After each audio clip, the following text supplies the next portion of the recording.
Yo YouTubers,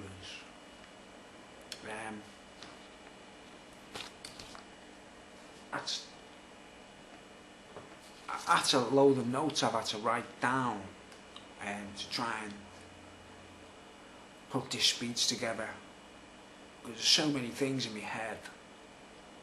It'll probably be in parts, this video. It'll probably end up in 2 parts or 3 parts, an hour long each part, right? So I know there's a couple of people out there who like watching me long speeches, because they are interesting, and I think trust me guys, I haven't got a narcissistic inclination or anything like that. You know, there's nothing like that. I come on the camera to make sure that you know it's me, you know, so it's, you know, there's no fakery going on. And you know, when I first went on YouTube, all my videos, if you check my earlier videos, I tried to keep like sort of out of the picture, and you know, like those sorts of videos where you just put captions and photographs kind of thing with a bit of music or something. That's what I intended to do, but I ended up, I thought I might as well just be on the camera and just talk and get it over with. You know, it's easier to do. You know, it's less fuss than putting them videos together with the, you know, those kind of vids. Anyway, this is drugs part 2, right? This is the big one, guys. I'm trying to make pennies drop in people's minds, right? So this is drugs part 2. We'll go straight into it, right? I'm trying to get you know, each speech is going to be an hour long. It might be a part 3, I don't know. But before I go any further, there's a kind of disclaimer, right? I am in no way, I don't want to go round like a police detective or a customs officer or a copper or, you know, that kind of thing, or a drug squad, like with the intentions of arresting people or getting people banged up because they do illegal drugs or because they sell illegal drugs and all that. This is not what it's about, right guys, with me personally, because I'm a person who will hold my hands up and be honest and say, I've done drugs, right? I didn't do them by choice. It was the way things worked out, right? It's just the way the cookie crumbled for me personally, right? But, right, now this is my disclaimer. Recently, you might be aware that I was on signing on job seekers allowance, right? I was signing on with the dole. Now, in my past, in my history, I had a history of mental illness, and the drug which caused my mental illness, as well as being overworked and being pressurised by an ex-girlfriend and the girlfriend I was with at the time, pressurised like Hyacinth Bouquet, wanted me to make a load of money for her kind of thing, and the other woman wanted me to make money for a child which I don't even think was mine. I know it sounds terrible, guys, but you know, if you can imagine the kind of mental pressure I was under. And the drug I'd been taking subsequently leading up to all of my breakdown was LSD, right? Now, this speech isn't about LSD, right? Because I'll do that in a separate video, and about hallucinogens, LSD, magic mushrooms, right? But the drug that I kind of like, you know, cleaved to in the past, which was responsible for messing my head up, right? And I was goaded into LSD by an ex-girlfriend, right? I would never have even thought of going there, you know, I wasn't interested. But, you know, a woman, you know, oh, you want to try this, you want to try this, ooh, ooh. I don't know if you've ever seen the movie The Doors, where the chick tells Jim Morrison to drink blood. She encourages him to try drinking blood. It's that kind of thing, you know what I mean? How many guys out there where a woman has goaded them into doing something like, you know, not being sexist or nothing like, but it just seems to work that way. I don't know why. You know, anyway. Now, my drugs history, right, is quite minimalist. I'm a minimalist, right? But the way I saw it, right, is I didn't want to do any of those things. I was just into my music and playing and stuff. I never needed to be intoxicated. I wasn't like, you know, like Hawkwind and Motorhead. You know, like Motorhead is a slang for a speed addict. Hawkwind, heavy duty cannabis and mushroom thing, you know, where it's like, that's part of the music, that's part of the scene. I wasn't like that. I was squeaky clean, guys. I didn't even get drunk when I was playing in a band or whatever. My rehearsals were like totally, you couldn't be off your head, you couldn't smoke cigarettes, you couldn't drink, you couldn't do anything, you had to be completely 100%, you know, be able to play your instruments and that, like, you know what I mean? And if you notice, the more high people are in the music business, the more stoned they are, the more off the faces they are, as it's part of their vehicle, part of their thing, the easier the songs are to play, if you know what I'm saying. It's like, because you could be stoned off your head and go and just play a tune like without even thinking about it, because it's so easy. Like the Ace of Spades, for example, by Motorhead. Now I like the song myself personally, but you know what, if you listen to how easy it is, like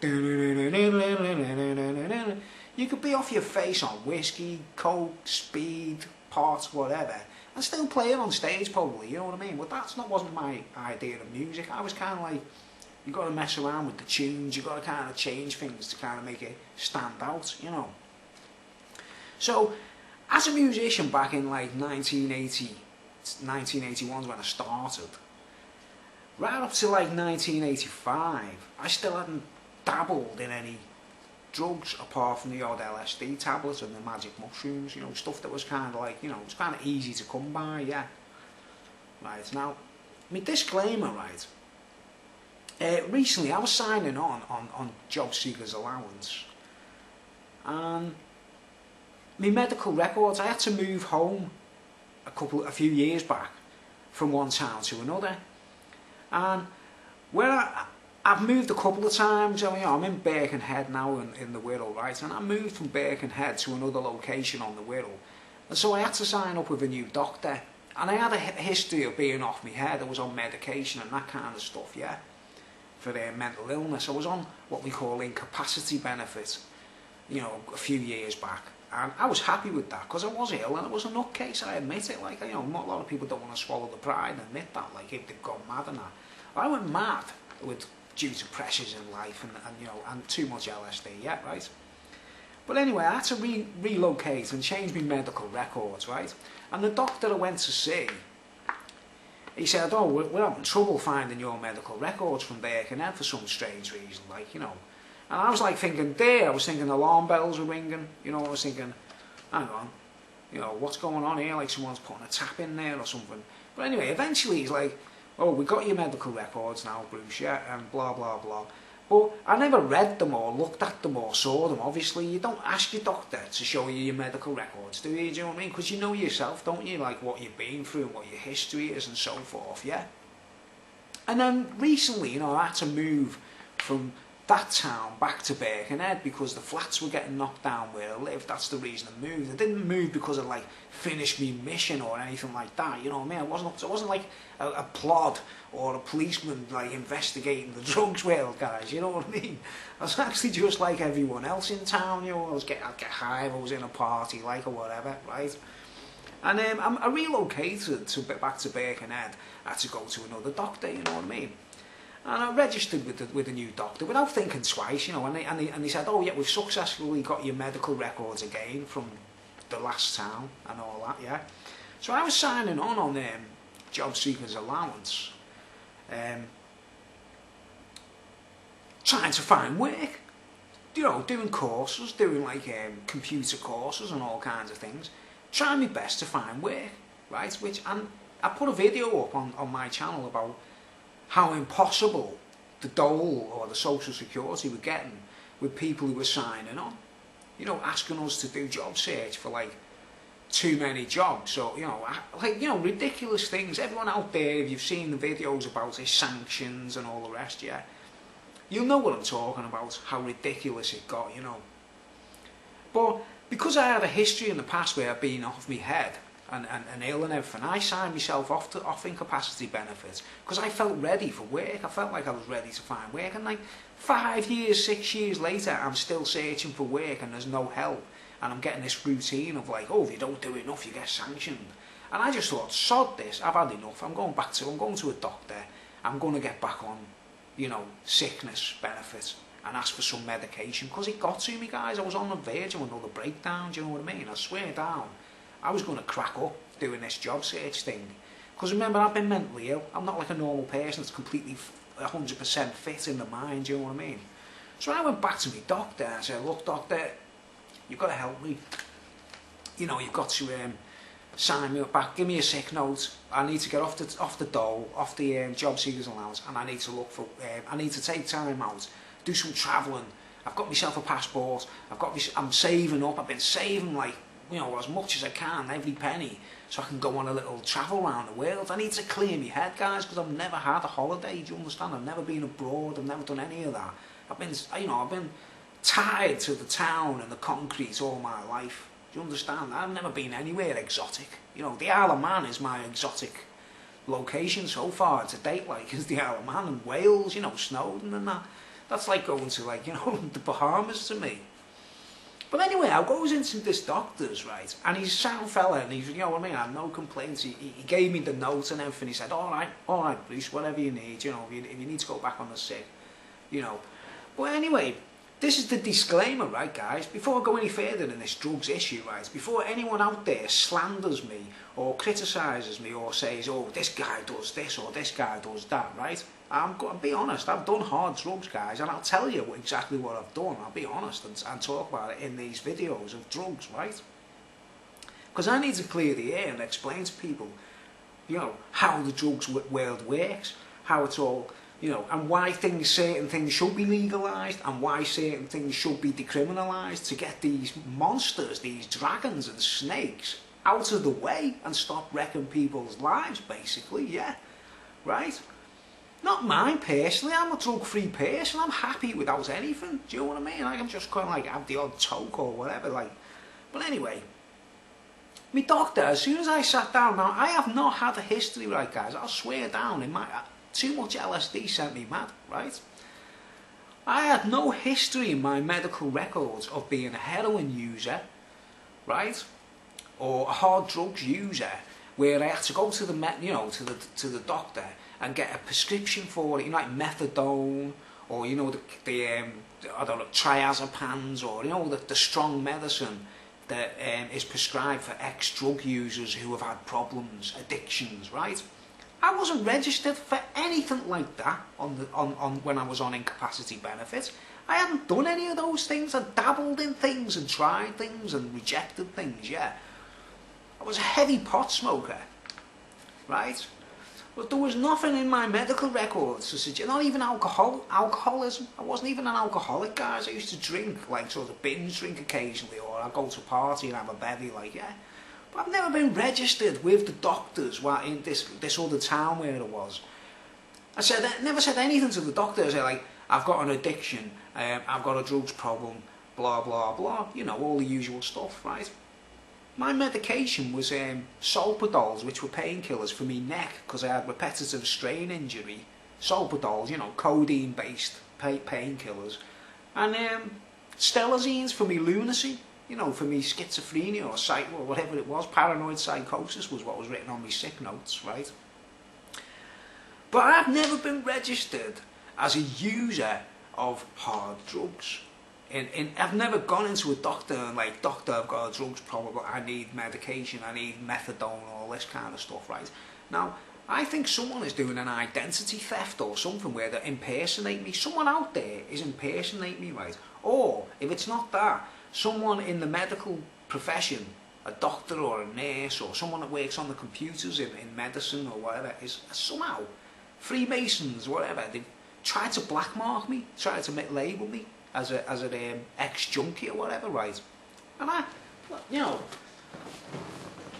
hold this Bible up, right, and I swear on this Bible, right, may the Lord strike me dead if I'm lying. I have not had any drug addiction problems, or been registered, or anything like that, or ever stuck a needle in myself, or nothing like that, right? But I sat down with this doctor in my local town, having just, decided I've had enough, I'm going to go and see the doctor, I'll swallow my pride, I'll admit I'm off my head, I need to get back on, take some time out and travel or something, get this dole thing off my case. And I sat down with the guy, and I didn't really know him well enough, you know what I mean, he'd only just met me, remember. He gets me records up on the computer screen, and he says to me, when's the last time you injected, Bruce? I'm like, what? This this was a new one on me, guys, right? When's the last time you injected? I said, I don't inject, doctor. I've never injected in my entire life. I've done hard drugs. I've dabbled in drugs, tried things and that kind of stuff. But I assure you, doctor, I have never injected. And he goes, well, that's what it says on the record, saying, you know, Bruce, this is the, it's, you know, it's nothing to do with me, like, you know what I mean? And I was like, I know that. I can see that. Someone's put this in the records somehow to make it look like I'm some kind of junkie. Do you understand? And then he said, you know, when's the last time you had methadone? I said, I've never had methadone, doctor, you know what I mean? I've had a swig of it once when someone was like, oh, try this, Bruce, you know, trying to con me into, like, as though they were trying to get me into it or whatever, do you know what I mean? But I've never had bottles of methadone or used methadone in my entire life. I swear down on the Holy Bible if need be, you know what I mean, if it comes to it, like. But on my medical records, someone had typed in that I was injecting, that I stuck needles in my arms. I mean, you know, you want to check them out, like, it's clean as a whistle, you know what I mean? I've got no track lines and all that stuff. But someone had put in my medical records, right, that I injected in the past, right, that I was a heroin addict and that I was on methadone. That I was getting methadone on prescription. Now, that cannot be done by accident, can it, guys? That can't just sort of like go, bing, abracadabra by magic on my medical records, right? So what does it tell you? What does it tell you, guys? It tells you there's someone out there is trying to blackmark me. You know what they call targeted individuals, right? You know when the targeted individual routine starts, they can hack your emails, know someone in the medical profession who'll try and blackmark you that way, you know what I mean? So if anyone judged me by my medical records alone, it's obvious what they think. Oh, don't talk to him, he's a junkie, he's a baghead, he's a smackhead, he does methadone, he used to stick needles in his arm. That's what people would think if they just knew me by my medical records, wouldn't they? So that tells you, like, my suspicion says something like, it's got to be something to do with the Queen or someone like that, someone high up for them to actually put it in my medical records, hasn't it? So the targeted individual routine, yeah. It's as though, let's just say, right, someone was trying to kill me, right, guys. Now, I'll name a few names, like Aaron Russo, right? Aaron Russo, he opened his mouth and spoke against the Rockefellers. He got cancer and died, right? Just so happens. He was quite young, wasn't he? He must have been, you know, fit enough to carry on. But as soon as he opens his mouth, he's dead, cancer, right? Not shot or murdered, you know, the obvious stuff, right? John Todd, the guy that was, he actually worked for the Illuminati in the record business and stuff. He spoke out. You know, there's not much material on John Todd. You know, check out John Todd, what he has to say about the music business and the record companies, you know, the Illuminati. He speaks his mind, tells the truth. What happens to him? He disappears mysteriously. He was put in a nutty home as though he was mad. And he disappears and no one knows where he went or how he died or whether he's alive or dead, to be honest, like, right? Rick Clay is another one. He started revealing things about the royal family and links to the Illuminati and the Olympics and the Zion and stuff, right? He dies mysteriously. I don't know how anyone out there knows how he died. Because I don't know. I know it was like found in his bedroom, you know. But they made it look like he'd either overdosed or committed suicide. Do you understand what I'm saying, guys, right? So in my case, right, you think of this. Me, Bruce Daniel Williams, King Bruno the Gaul. I'm on my channel telling as much truth as I can, guys. And I've had some kind of weird shit going on where people are sort of like going, he's one of the Rockefellers, he's one of the Rothschilds and all that kind of stuff. No, guys, you know, I don't. If that's a fact, I don't know anything about it because I've lived as a poor person, just sticking up for poor folks. You understand? So whatever all these, like, you know, these paranoid accusations are, right? Not true. I'm just a poor guy. I've never even owned a car. I'm trying my best not to swear. You know what I mean? Right. So if people were to judge me by my medical records, right, guys? Just supposing, right, tonight. I put something on YouTube and I say something about the royals that they really don't want anyone to know, because I I have held back in my videos, right, you know, I've kind of revealed as much as I can just to make people think about things in a different light. But if I said too much, you know, if I really did sort of go to town on what I actually know, I'd be like, you know, I'd join out on Rousseau. Someone would give me cancer, that kind of thing, you know, put the crab on your videos or whatever, like put crabs out there, you know, cancer the crab, yeah, do you know what I'm saying? Right, or John Todd disappeared mysteriously, no one sees a trace of him, or Rick Clay found in his bedroom made it look like suicide or an overdose or drug abuse. Do you understand? Right, drugs.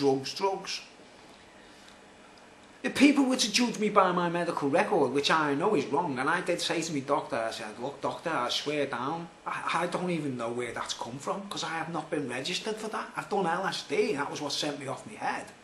And I told him my medication in the past and everything. He was like, well, it's nothing to do with me, Bruce, but it's there nonetheless, so whatever someone's playing at, you know, I'll look into it and I'll see what I can do, you know what I mean? I was like, but let's just suppose tonight, right guys, I say too much on YouTube and I put my speeches out and I say blah blah blah about the royal family or the devil or the beast, like I'm doing on all the videos where I'm spitting it out as loud as I can in a particular way so they can't, you know, they can't grab me, like, you know what I mean? Hold on, I can't believe I knew the phone would ring in the middle of this. I just knew it, like, you know what I mean? But anyway, supposing I died mysteriously tonight, supposing the Illuminati sent a person into my bedroom, right, and you know they go out with chloroform or something, like knock him out, like, you know what I mean, knock me out, like, oh. Then they lie me down on my bed, right, and they put a syringe in my arm, yeah, and they go, right, full of heroin or, you know, crack or whatever, yeah, stick a needle in my arm and leave me dead body on the bed, right. Supposing that happened to me, now I've got medical records, lies in my medical records saying, oh well, he was a user, you know, he had past history of injection, and he was on methadone, which is a complete lie, guys. That's a complete fabrication. Also, put two and two together, this is a case of an overdose. You know what I mean? Like, I'll be on the records. I'd be on the records as being an overdose or a suicide, wouldn't I? You know what I mean? Misadventure, you know, dabbling in drugs, overdose. You know, and obviously no one would be suspected. I mean, it's so pathetic, isn't it, guys? These people who are behind, these Illuminati people or these royal people or these people high up, it's so pathetic, guys. It's a joke. It's just an absolute joke to me. I just think it's hilarious, you know what I mean? That they're so pathetic. You know, because I don't think my doctor was meant to tell me. I don't think he was meant to say, you know, like, how long have you been injecting? I think he was just meant to be a normal doctor and just check my records as if to say, right, this guy's come to see me and I've got to sort him out with a note. Like normal, that's a normality. But because he said, how long have you been injected? When's the last time you injected, Bruce? You know, as a doctor would, he'd ask you these things if they thought that's what you were up to, you know what I mean? And I'm like, what? Injected? I've never injected in my life, doc. And he was like, whoa, that's what it says on the screen, lad. You know, I was like, whoa. So I know that there's something going on, like, guys, yeah. That I'm being set up, or someone's trying to get rid of me, yeah.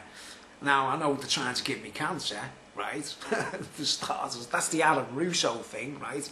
I've been sent mad and labelled as a lunatic while I was insane and seeing a psychiatrist. So there's your John Todd trip there, where I could have been potentially put into a loony home and disappeared for good, like. And Rick Clay, he looks like he was a bit of a junkie on the sly. I know Rick Clay was a kind of like commune guy, wasn't he? Like the sort of, you know, like the hippie type commune guy that would obviously like smoked a bit of weed or took a magic mushroom trip or whatever, you know, with the, you know what I mean, the way the hippies are, the festivals and stuff, like, he's one of those kind of guys, wasn't he, you know, so they'd be like, oh, make him look like a junkie and he killed himself, you know, it's an easy cover, that, isn't it? But he's been murdered, obviously, you know what I mean, some kind of murder, yeah. So I've had all three of them trips, guys, you know, where like, to set me up. no matter what they're doing, like, you know, they're trying to set me up, right, you know. So anyway, what are we up to? 24 minutes. Now, I don't know whether to put a pause on this and upload this as first part to me drug speech, because I hate talking, do you know what I mean? I'm in a room in a block of flats and everyone can hear me telling the absolute truth, like, you know. So, are you with me on that one, people? If anyone's watching out there that is, like, you know, where you think, wow, I see what you mean, Bruce, you know, someone could be trying to kill you.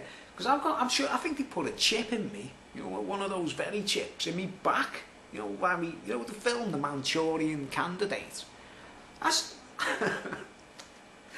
I get this little itch, like a little sparky itch in the back, you know, like on my shoulder blade, like a little sort of tingly itch, as if to say, like, you know, they're trying to activate a heart attack or something, like, you know what I mean? So either way, I'm like, I've had nights where it feels like I'm going to have a heart attack. I don't know whether I should be laughing, to be honest. But anyway, that's my disclaimer, right? This is the first part of the drug speech. I need to take a break and, you know, see you phone me or whatever, yeah. I might upload this video straight away, I don't know. So that's just telling me listeners and me watchers out there, me friends, because I know there's guys out there who believe, this is why I believe in God, guys, this is why, you know, I'm not a religious nutcase, right? You know what I mean? I have seen and witnessed God for myself, yeah. He told me to tell the truth. He told me, whatever he whispers to me in privacy, etc., I'll shout from the rooftops, share it with the world, try and get the message across, yeah. Bearing in mind a load of these loony masons and people from the royal family or the British Army or whatever that just want to kill me or silence me and make me look like a junkie. You know, do I look like a junkie, guys? Don't answer that question. I don't want to hear it. So, bearing in mind that I could be being targeted to be killed, right, guys? So I want to get these messages out. And you remember part one of my drug speech was referring to school days, the way that in certain circles, if you do everything Miss tells you to do, the teacher tells you to do, you're allowed to have some sweeties, some chocolate and some polos, you know, and lollipops in the church, right? Bearing in mind that what I said in my first speech, this is all going to tie together as a complete thesis about drugs in general, yeah. Now, I'm a man of experience. I've tried all these drugs, right, guys, so I know what I'm talking about, right? And in part two, I'll go into ministry, right? What we call ministry. If people are ministers or from the Bible, if people have been assigned a role of responsibility, like you're a priest or a vicar or that kind of thing, then you're not supposed to be off your head. You're not supposed to be drunk at the altar and sort of that kind of stuff. These are common sense things, guys, you know what I mean? But I am not a minister. You understand? I'm just a guy that's a witness, right? That I witnessed God myself, and I like kind of try and put it across in my own language to try and, you know. Well, I know people out there, right, who watch my videos, the ones that are believers, have been praying for me, you know what I mean? It's amazing, the effect that I know it when it's happening, you know, when some of the people say, oh, I'm praying for you, Bruce, you know what I mean? And it's like, oh man, it's you know, it gets me there, like, you know what I mean? Because like, it's nice to know that people out there actually pray for you, you know what I mean? To help you in that way. Because the power of prayer does work, you know what I mean? Okay, so I've just got this, look at the list, man. Look at all the information I've got. That's just like the list of reminders for me to get through these drug speeches, you know what I mean? I might go for a walk and continue outside, but it's raining out, you know what I mean? I don't want to get chemtrailed. They're chemming our asses back here, man. So, okay, you got me now. Are you with me on that one, guys? That I got the feeling of someone trying to get rid of me, right? Now, I'm not afraid to die, and I don't care. You know what I mean? I really don't care. If anything happened to me, I'd want people to not be bothered because, you know, I know about the afterlife and all that, right? But I want people to realise that, say, should I be found in my bedroom with a needle in my arm, that's not the kind of thing I would do to myself, guys, you know what I mean? I would not do that. And no, I don't take methadone. No, I'm not an addict. No, I'm not addicted to any substance, guys, you understand? Okay.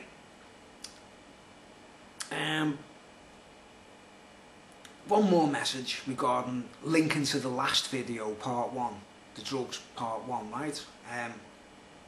Me and my kid sister, right, when we were young, now like I say, we used to go to these churches, because there's a difference between false teachers of the Bible, right, guys? False churches, or bogey churches, the Mormon church, for example. The Mormon Jesus is some kind of weirdo that I don't even know why he exists in the world, or how it's got so far, Mormons, you know what I mean, and all that, like, because their Jesus is not real, right? But that doesn't deter me from saying that the real Jesus was God. Do you understand? There's a lot of people out there that can be put off even having, you know, what I'm saying about the Bible. They say, I don't want to know because there's so many phony Jesuses out there, but I went to a church with me younger sister.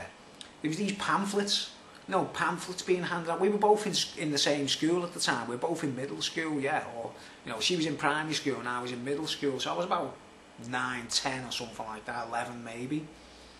These pamphlets were being handed out to people. We were all passing them to each other. And it was like, this new church had just opened. Drop in. You know, with a parachute picture, this like thing where you open it, it's like, drop into the new church. I think it was called Boreham Chapel. Ended up getting burned down, funny enough. The place got burned down, like someone burnt it down eventually. Right, but what I'm saying is, right, we were actually looking for God in our little quest, you know what I mean? We were actually like thinking, oh, I want to go to this church, you know, and see what's going on, because we were all looking for it, we were all surrounded by the madness, yeah. And this leaflet said, come to Boreham Chapel in Birkenhead. And this is like, you know, the other churches I went to where he said, you get a lollipop if you go. Now that's not Jesus, is it? That's not God or Jesus when they say you get this drug, this addictive sweetie stuff if you come to the church. That's what I'm trying to tell people. Like, this is like, no one is safe. This is the message in this video, is no one is safe or no one is exempt from being force-fed with some kind of false religion or other, or links to drugs, right? And I'll explain that later. We've all been through it, guys, right? Whether absolutely or from a distance, via, if you go to McDonald's and have a hamburger that's got cocaine in it, right? You know, if you eat a McDonald's double cheeseburger, you're eating a little bit of cocaine in that, guys, right? I won't go any further at the moment on that one, like, well, I've got things to say about it, like, I'll tell you it's the truth, like, you know. Well, me and my sister, we saw this pamphlet, and my kid sister was always interested in the Bible, you know what I mean? Both my sisters, I've got an elder sister and a younger sister, we were always interested in God, or, you know, the righteous stuff, or some kind of niceness, you know what I mean? We were just the way we were, you know, rather than sort of go, oh, we want to be doomy and evil, you know what I mean? We go to this church, me and my sister, for the first time. And this guy's standing there, right? And he's holding the Holy Bible, sure enough, yeah, he's holding the Bible and everything, yeah, but he does this thing, he doesn't sort of stand there, he doesn't sort of go, you know, like a normal preacher would sort of go, okay, we're going to turn to Luke, right, and we're going to read from Luke chapter 22, and start talking about it sensibly. This guy went, he'd go, I mean, and my sister will remember this. I mean, my sister's out there and she watches this, she'll have a laugh about it, because we didn't know what to say, you know what I mean? We were like completely shocked that this was supposed to be a church, do you understand? All kids, we're all kids, remember, there's something about kids being on, there's something about them attracting kids and children into the churches, isn't there, with the arses on seats, like we're just arses on seats, yeah. We're all in this chapel, it was filled with loads of people that have been going there regularly for a while, like, you know what I mean? And the preacher standing up goes, draw your swords. And everyone went, held, you know what they call a sword, the Bible, like, you know, like that, held the swords up like that, yeah. And we didn't have a Bible, me and my sister, because we were sort of new to the church, you know what I mean? We were just standing there, looking at it, watching all these people just holding the Bibles up first. And then he'd say, he'd name the book of the Bible, the chapter and the verse. Right. So he'd say, like, you know, Luke chapter 22, verse 5. And then all the kids would go, and they were flicking through the Bibles like it was a race. Like it was a race, do you understand? It wasn't normal. They were just like all searching, and then the first person to reach that point what he just mentioned would go like that with the Bible, like to say, I've got it, I won. And then he'd go, right, come to the front. And they'd stand up like, you know, and walk to the front with their Bible. And the preacher would say, read it out aloud. And the person would read it like he just won the race, you know what I mean? And he'd read that part that was what this vicar, priest, whatever he was, they didn't even actually have a denomination, you know what I mean? Some kind of phony setup like. And he'd read, and the kid would read out whatever it was in the Bible. And then the preacher would go, here's a bag of sweets for that. You know what I mean? Like, or here's a lollipop. Here's a bag of jelly babies. Here's a bag of sweeties. Here's a sherbet dib dab. You know what sherbet dib dab is, guys? You know, it's like a lollipop with sherbet. But the kid would get a prize for doing this race of, you know. Now, did Jesus practice anything like that? Did Jesus ever practice anything like on those lines? Like, was there anything you know, in retrospect, when you do read the Bible and the way Jesus taught people and everything, like, do you see any signs of that where it's like, if you run fast and find the page as quick as you can, you get a sweetie, or a chocky bar, or a packet of Polo mints, or a bag of jelly babies, or whatever. You know, so, like, what I'm getting at here, guys, is the metaphor where, like, in childhood, they give us sweets, but in adulthood, they give us drugs. I mean, I don't even want to talk about jelly babies, do you understand? I don't even want to mention what that could be turning into, like, you know what I mean? But in adulthood, something sinister, you know what I'm saying, like? So I think, me and my sister burst out laughing. We actually started laughing because we saw the absurdity of what they were doing, like, where this guy was just naming these verses and chapters from the Bible, and everyone was like a race to get the bag of sweets. Not to see Jesus, not to see God, not to praise God, to get a bag of sweets or a lollipop for winning the race, right? So that's kind of like, I've linked up to the first video of drugs part 1, and this is drugs part 2, yeah. I'm going to get even deeper still, I don't know. I hope this is educational to some people. I don't know whether I'm trying to lead to something, just in case. I mean, I could end up dead, you see, guys. I could disappear mysteriously, or, you know, sort of die in my sleep and that, or it'll make it look like an overdose.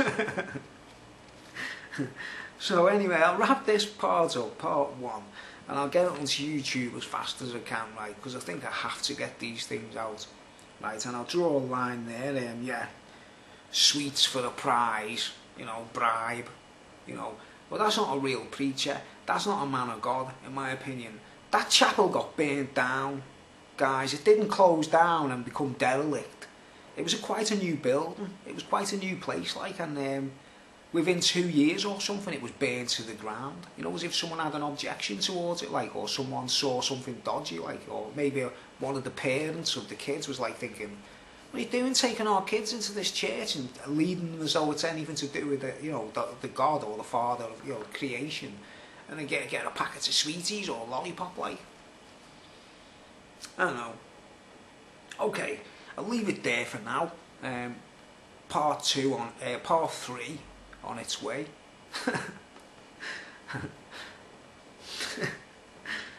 Part 3 is on its way in the pipeline. I'll get to work on this one immediately, get it uploaded, because your response means a lot to me, guys. If you come back to me and say, yeah, we want to see part 3, you know, this is interesting, it makes me want to do it more, you know what I mean, get it over with, like, and do this, because I hate sitting here talking and doing it, you know what I mean. But anyway, thanks for watching. Please comment and share and you know, tell me what you think. And I'll see you later. Taking a break.